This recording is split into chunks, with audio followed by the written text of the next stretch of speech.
ang sakit niya talaga ba eh.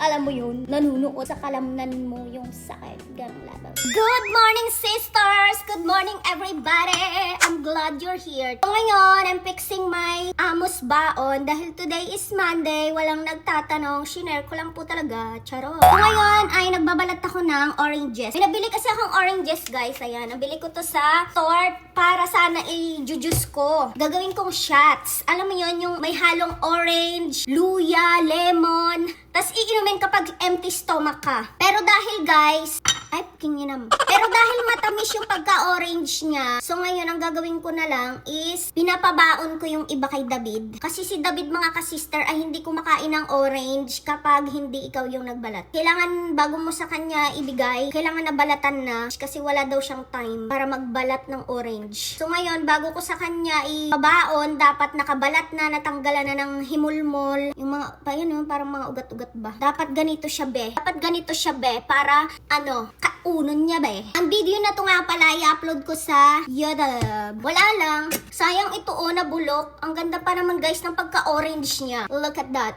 Ang lambot niyang balatan, very easy tanggalan ng mga bolbol. Tapos, very easy din siyang kainin kasi matamis. So anyway guys, magbe-birthday na nga pala ang aking bossing. Batiin nyo naman siya guys kasi bukas ay birthday niya na at isa lang ang kanyang hiling. Ang hiling niya lang guys is paglutuan ko siya ng paborito niyang pagkain. Sabi ko, mag-invite tayo ng mga bisita at magluluto ako, ganon. Kasi ilan lang naman yung mga friends namin dito, friends ko, ganon. Sabi niya, no, just me and you on my birthday. Sabi niya, okay. Natouch naman ako kasi gusto niyang ako lang makasama niya sa araw ng kanyang kaarawan. Char. O diba? Kirengking ang helper.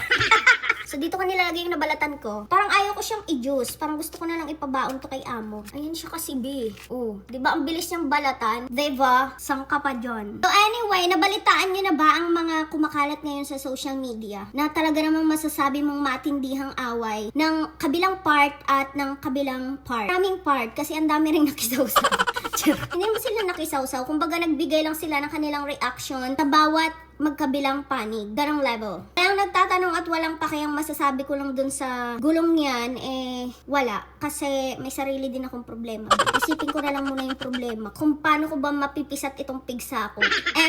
But anyway, kapag ikaw ba ibinigyan ng isang bagay, dahil gusto ko ang bigyan, yung pinagbigyan, nagreklamo pa, anong reaction mo? Diba? Mahe-hurt ka. Ganong level. Based on that story na magkabilang panig, is binigyan ng isang sikat, yung isang sikat, diba ng regalo, tapos ito may nasabi pa about do sa binigay na regalo. So ano magiging reaction mo? Syempre, in my own opinion, syempre may hurt yung nagbigay. Kaya minsan, huwag ka na magbigay. Dahil sapagkat subalit, kasama mo pa yan. You know what? Yun din yung isang bagay na ugali nating mga Pilipino. Ang masyadong mapagbigay. Tapos, meron din tayong mga ugali na hindi tayo masyadong appreciative sa mga binibigay ng bagay-bagay. Kumbaga, may mga nasasabi pa tayo. Hindi ko nila lahat, pero parang naging ugali na natin yung mga Pilipino na may nasasabi pa kapag binigyan ka. Ganong level. May mga pinagsasabi mo. So wala lang, na-share ko lang be. So mga 3 orange lang ito. Kasi hindi ko na pinapabaunan si amo ng snack. Like rice and water, tsaka yung drink niya lang na sparkling water. Yung pinapabaon ko sa kanya, B. Tinan mo pumayat siya. Lumiit yung tiyan niya.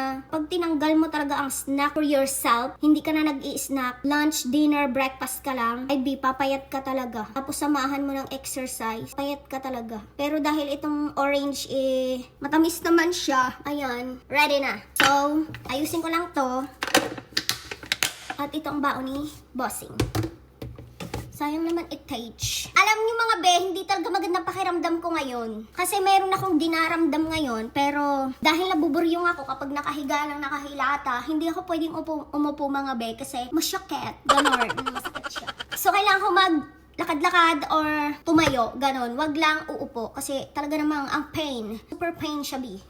So ang gagawin ko ngayon, maglilinis as usual. And yun yung ginagawa ko kapag Monday, kapag wala na dito si Inday tsaka si Bossing. Pag umalis na sila, pumasok na sila sa work, ako na lang inaiwan dito sa bahay. And yun yung ginagawa ko, maglinis ng tahanan. Kasi syempre mga be, tayo nandito lang sa bahay. Kaya panatilihin natin malinis ang ating bahay. Wala na akong ibang ginagawa kundi maglinis lang talaga para pag uwi ng ating mga amo, hindi sila stress at depressed dahil malinis ang bahay na kanilang uuwian. So mga babe, may nakita ako dito na binili kong delicious dairy-free yogurt. Masarap siya. Ayan, 4 ata yung isang ganun.